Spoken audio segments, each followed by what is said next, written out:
Prostate cancer পুরুষদের মধ্যে সবচেয়ে বেশি দেখা যায় এমন ক্যান্সারের একটি। কিন্তু দুঃখজনক সত্য হল, অনেক সময় মানুষ লজ্জা বা অবহেলার কারণে দেরি করে ফেলে, আর তখনই ঝুঁকি বেড়ে যায়। প্রোস্টেট হল পুরুষদের প্রজননাঙ্গের একটি ছোট গ্রন্থি। বয়স 50-র পর থেকে এই ক্যান্সারের ঝুঁকি দ্রুত বাড়তে থাকে।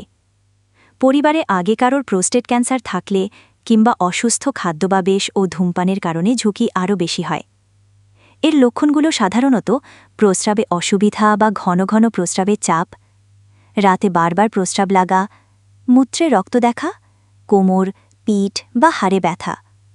কিন্তু ভালো খবর হল, এই ক্যান্সার যদি প্রাথমিক পর্যায়ে ধরা পড়ে তবে চিকিৎসা সম্ভব এবং অনেক ক্ষেত্রে রোগী সম্পূর্ণ সুস্থ হয়ে উঠতে পারেন। তাই নিয়মিত স্বাস্থ্য পরীক্ষা, বিশেষ করে PSA test, prostate specific antigen করানো অত্যন্ত জরুরি। বয়স 50-র পর প্রতি বছর একবার হলেও টেস্ট করানো উচিত।